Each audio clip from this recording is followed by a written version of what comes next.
Bismillahirrahmanirrahim. Assalamualaikum warahmatullahi wabarakatuh. Halo semuanya, perkenalkan nama saya Fili Novita Rahmania. Di sini saya akan mempresentasikan esai yang telah saya buat dengan judul Tulus atau Butuh Validasi? Tren Makeup Kebaikan di Media Sosial. Media sosial merupakan bentuk pemanfaatan teknologi di era digital seperti sekarang.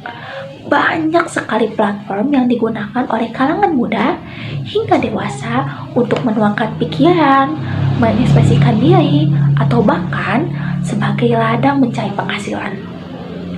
Nah, kalian suka melihat gak sih konten-konten kayak bagi-bagi uang, makanan-makanan gratis?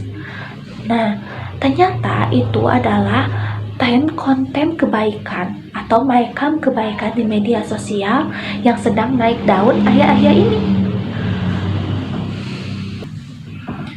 Namun ternyata tren konten kebaikan ini atau makeup kebaikan di media sosial menuai pro kontra dari masyarakat. Sebagian dari mereka beropini bahwa tren ini hanya sebagai bentuk kebutuhan validasi atau hanya untuk mencari keuntungan dari konten yang mereka unggah. Namun, sebagian dari mereka juga beropini bahwa konten kebaikan ini memang mengandung unsur dakwah atau juga untuk memotivasi banyak orang agar ikut serta dalam berbuat kebaikan. Lalu, apa sih yang harus kita lakukan? Yang patut kita lakukan adalah menelaah niat awal dari pembuatan hingga pengunggahan konten tersebut. Nah, yang menjadi pertanyaan selanjutnya adalah bagaimana kita menelaah niat dari pembuatan dan pengunggahan konten tersebut? Caranya yaitu dengan mempertimbangkan dua opini atau pro kontra masyarakat yang tadi telah saya sebutkan. Dua opini ini melahirkan 3 topik besar, yaitu ketulusan, kebutuhan akan validasi, juga menebarkan motivasi. 3 topik utama ini dalam perspektif agama Islam didapatkan pada ikhlas, riya, juga dakwah. Yuk kita bahas satu persatu. Yang pertama mengenai ketulusan. Definisi tulus menurut Imam Al-Ghazali adalah membersihkan segala amal perbuatan baik sedikit maupun banyak secara keseluruhan dengan tujuan hanya untuk mendekatkan diri kepada Allah Subhanahu wa taala.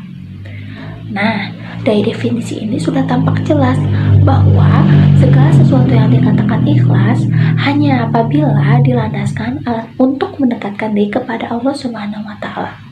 Dan jika konten kebaikan ini terselip niat selain dari untuk mendekatkan diri kepada Allah Subhanahu wa taala, maka konten kebaikan ini disebut juga dengan hal yang tidak ikhlas. Yang kedua, mengenai kebutuhan validasi, pengakuan atau bahkan pujian. 3 topik ini terbungkus rapi dalam perspektif agama Islam yang disebut dengan riya.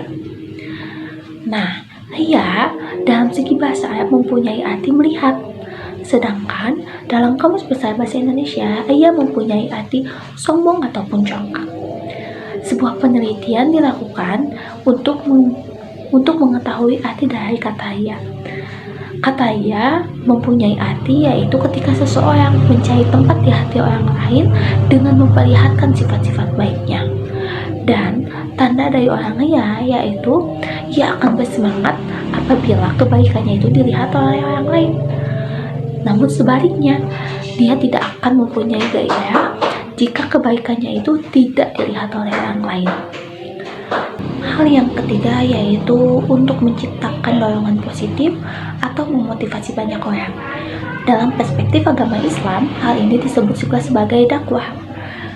Dilihat dari definisinya, dakwah dalam segi bahasa mempunyai arti seruan, ajakan, ataupun panggilan. Sedangkan menurut istilah adalah usaha sadar dan terencana untuk menyebarkan ajaran Islam dalam mempengaruhi orang lain agar melakukan kebaikan sesuai dengan tujuan dakwah tersebut. Nah, dilihat dari arti dakwah, Konten kebaikan berarti termasuk ke dalam bentuk dakwah karena dilakukan secara sadar dan terencana juga dalam lingkup kebaikan. Terlepas dari apa yang melatar belakangi niat dari pembuatan juga pengunggahan konten kebaikan, perlu diingat bahwa segala sesuatu yang diupload atau diunggah di media sosial ini bersifat publik. Jadi, rentan untuk mendapatkan manfaat ataupun resikonya. Nah, manfaat dari pembuatan atau pengunggahan konten kebaikan ini adalah sebagai bentuk dari sarana dakwah juga membangun personal branding. Kenapa sih disebut sebagai sarana dakwah? Karena dengan ini seseorang akan mampu untuk menginspirasi banyak orang agar ikut serta dalam kebaikan. Sedangkan dari sisi personal branding, seseorang yang selalu melakukan atau mengunggah konten kebaikan ini secara konsisten akan menjadikan kesan yang baik untuk dirinya sendiri atau citra positif yang baik. Di samping dari manfaat penggunaan media sosial, perlu juga diingat atas resiko-resikonya. Antara lain adalah kemunculan sikap ria, juga komentar negatif. Nah, sikap ria ini akan timbul jika seseorang yang membuat atau mengunggah konten kebaikan tidak memperbaharui niat atau meluruskan niat dalam pembuatan konten tersebut. Sedangkan komentar negatif dapat dihindari dengan keselarasan dirinya untuk selalu melakukan kebaikan di luar kamera. Pada akhirnya, tren merekam kebaikan di media sosial ini tidak sepenuhnya salah ataupun benar. Semuanya tergantung kepada individu masing-masing. Jika ketulusan dan juga sarana dakwah menjadi niat utama, maka tren ini akan sangat relevan di zaman sekarang.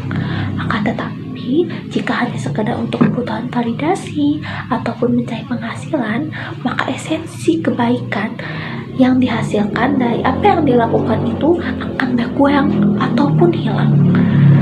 Maka hal-hal yang harus diperhatikan bagi pengguna media sosial adalah kebijakan dalam penggunaannya, perfeksian diri dari hal apapun yang diunggah di media sosial, juga keselarasan antara apa yang diunggah dengan kehidupan nyata.